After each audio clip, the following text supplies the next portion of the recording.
हमने ये डिसाइड किया that we the 2/3 members of parliament of the belonging to the Aam Aadmi Party in Rajya Sabha exercise the provisions of the Constitution of India and merge ourselves with the BJP. हम BJP में विलय करते हैं। तारीख 24 अप्रैल 2026। भारतीय राजनीति में बदलाव का दावा करके उभरी आम आदमी पार्टी में ऐसा भूचाल आया जिसकी कल्पना अरविंद केजरीवाल ने शायद सपने में भी नहीं की होगी। कभी आम आदमी पार्टी के पोस्टर बॉय रहे राघव चड्ढा ने एक ऐसी पटकथा लिख दी जिसने देखते ही देखते केजरीवाल के साम्राज्य की नींव हिला दी। कुछ वक्त पहले राज्यसभा में आम आदमी पार्टी के उपनेता पद से हटाए गए राघव चड्ढा ने पार्टी के 10 में से 7 राज्यसभा सांसदों के साथ भारतीय जनता पार्टी में विलय का ऐलान कर दिया। राजनीतिक पंडितों की नजर जब पश्चिम बंगाल पर टिकी थी उस समय राघव चड्ढा के धमाके ने दिल्ली से पंजाब तक सियासी हलचल तेज कर दी। राघव चड्ढा के साथ संदीप पाठक और अशोक मित्तल ने जब प्रेस कॉन्फ्रेंस की तो यह साफ हो गया कि आम आदमी पार्टी और केजरीवाल के हेडक्वार्टर में सेंध लगा दी गई है। चड्ढा ने साफ किया कि 2/3 बहुमत उनके पास है, इसलिए दल बदल कानून उन पर बेअसर रहेगा। राघव चड्ढा ने आम आदमी पार्टी छोड़कर बीजेपी में जाने का कारण भी बताया। हम लोग अपना करियर छोड़ के देश के लिए राजनीति में आए थे और यदि देश के लिए काम इस पार्टी में नहीं हो पा रहा है वो इसलिए क्योंकि अब आम आदमी पार्टी वो पुरानी वाली आम आदमी पार्टी नहीं रही। और पिछले कुछ सालों से आप लोग लगातार मुझसे पूछ रहे थे कि राघव जी आप 1 साल से पार्टी की गतिविधियों से अलग क्यों नजर आते हैं, पार्टी से किनारा क्यों कर लिया। तब मैं कुछ बोलता नहीं था, मैं प्रयास कर रहा था कि चीजें बेहतर हों, लेकिन आज मैं आपको असल कारण बताता हूं कि क्यों मैंने पार्टी की गतिविधियों से अपने आप को अलग कर लिया। और उसका कारण यह है क्योंकि मैं उनके गुनाह में शामिल नहीं होना चाहता था। अंदर की कहानी कुछ और है। जानकार दावा करते हैं कि यह सब अचानक नहीं हुआ। राघव बीजेपी के करीब जा रहे हैं ऐसा दावा आम आदमी पार्टी के कई नेता अरसे से कर रहे थे, लेकिन यह सब इतनी जल्दी हो जाएगा इसकी उम्मीद नहीं थी। अरविंद केजरीवाल ने राघव चड्ढा को चैलेंज नहीं किया होता तो शायद ये घटनाक्रम इतनी जल्दी नहीं होता। इसकी नींव रखी गई 22 दिन पहले यानी 2 अप्रैल को। यह वो दिन था जब आम आदमी पार्टी ने राघव चड्ढा को राज्यसभा में पार्टी के डिप्टी लीडर के पद से हटा दिया था। पार्टी ने शुरुआत में आधिकारिक तौर पर कारण नहीं बताया था, लेकिन अंदर खाने ये खबरें लीक की गई कि राघव चड्ढा पार्टी की गतिविधियों से दूर हो रहे थे और बीजेपी के करीब जा रहे थे। उनकी जगह अशोक मित्तल को जिम्मेदारी दी गई। जिन अशोक मित्तल को राघव चड्ढा की जगह दी गई थी उनके घर 15 अप्रैल को ईडी की रेड हुई और रेड के ठीक 10वें दिन वही अशोक मित्तल राघव चड्ढा के साथ खड़े होकर बीजेपी का दामन थामे हुए दिख रहे थे। आपको याद होगा कि राघव चड्ढा को जब पद से हटाया गया था तब उन्होंने फिल्मी अंदाज में एक चेतावनी दी थी।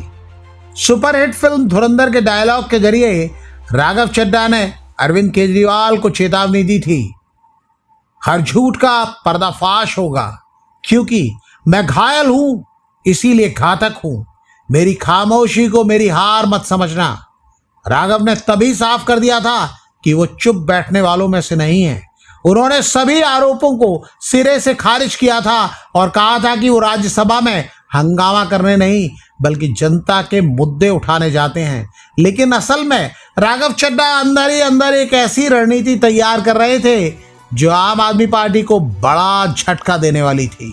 करीबी दावा करते हैं कि राघव चड्ढा ने पिछले 22 दिनों में एक एक कर उन सांसदों को लामबंद किया जो पार्टी नेतृत्व से नाराज थे। इनमें सबसे बड़ा नाम था स्वाति मालीवाल का। विभव कुमार मामले के बाद से स्वाति मालीवाल आम आदमी पार्टी में हाशिए पर थी। ये कहा जा रहा है कि स्वाति मालीवाल और राघव चड्ढा ये दोनों ही घायल थे और इन दोनों ने मिलकर घातक रणनीति तैयार कर दी। ये दावा भी किया जा रहा है कि इनके साथ बीजेपी का आशीर्वाद भी था। राघव चड्ढा ने पंजाब के अपने पुराने साथियों संदीप पाठक, अशोक मित्तल, हरभजन सिंह और विक्रमजीत सिंह साहनी को साधा। ये दावा किया जाता है कि दिल्ली से राजेंद्र गुप्ता और स्वाति मालीवाल को भी अपने खेमे में ले आए। राघव चड्ढा के इस कदम के बाद आम आदमी पार्टी में कोहराम मच गया। पार्टी के वरिष्ठ नेता संजय सिंह ने इसे लोकतंत्र की हत्या और ऑपरेशन लोटस का नाम दिया है। संजय सिंह ने सीधा आरोप लगाया है कि ये पंजाब सरकार के अच्छे कामों को रोकने की साजिश है और नेताओं को ईडी सीबीआई का डर दिखाकर तोड़ा जा रहा है। लाखों लाख करोड़ रुपए जिस पार्टी ने भ्रष्टाचार किया, इलेक्टोरल बॉन्ड से लेके लाखों लाख करोड़ रुपए का भ्रष्टाचार भारतीय जनता पार्टी ने किया।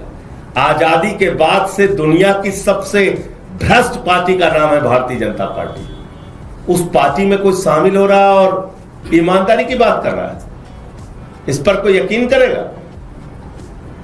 जिस पार्टी ने पूरे देश में एक ऑर्गेनाइज्ड करप्शन, एक संगठित भ्रष्टाचार किया, उस पार्टी के साथ शामिल होके आप कह रहे हैं आप भ्रष्टाचार खिलाफ हैं।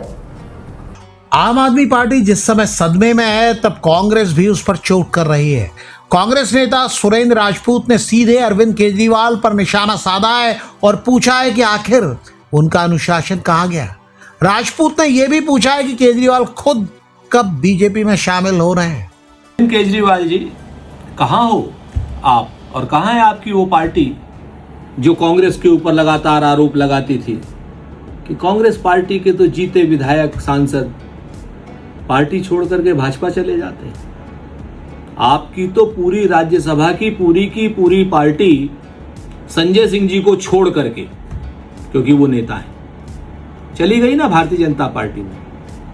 राजनीति के जानकारों का दावा है कि राघव चड्ढा के आम आदमी पार्टी और अरविंद केजरीवाल से अलग होने के संकेत साल 2024 से ही मिलने लगे थे।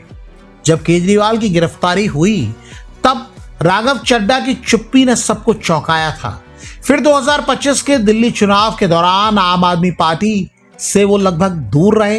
पार्टी की करारी हार के बाद भी राघव चड्ढा कहीं नजर नहीं आते थे। धीरे धीरे उनके सोशल मीडिया अकाउंट से पार्टी का लोगो हट गया। वो पार्टी दफ्तर आना बंद कर चुके थे। केजरीवाल जब आरोप मुक्त हुए तब भी वो चुप रहे, उन्हें बधाई तक नहीं दी। और जब पार्टी ने एक्शन लिया तो उन्होंने घायल शेर की तरह ऐसा वार किया कि राज्यसभा में आम आदमी पार्टी की ताकत लगभग खत्म हो गई। अब सबसे बड़ा सवाल यह है कि क्या इस घटनाक्रम के पीछे 2027 के पंजाब विधानसभा चुनाव की तैयारी है। यह दावा किया जा रहा है कि राघव चड्ढा का बीजेपी में जाना पंजाब की राजनीति को पूरी तरह बदल सकता है। राघव चड्ढा ने तो कह दिया है कि वो गलत पार्टी में सही आदमी थे, लेकिन जनता क्या सोचती है ये आने वाले वक्त में ही साफ होगा। एक तरफ आम आदमी पार्टी इसे लोकतंत्र का काला दिन बता रही है, तो दूसरी तरफ बीजेपी मुख्यालय में जश्न का माहौल है। राघव चड्ढा ने दिखा दिया कि राजनीति में जिसे आप घायल समझकर छोड़ देते हैं वही सबसे घातक साबित हो सकता है। अब देखना होगा कि अरविंद केजरीवाल का दांव क्या होगा और क्या वाकई राघव चड्ढा के साथ पार्टी छोड़ने वाले सांसदों पर दल बदल कानून लागू नहीं होगा। इस मामले में अगर आप कुछ कहना चाहते हैं तो कमेंट करके हमें बताइएगा जरूर।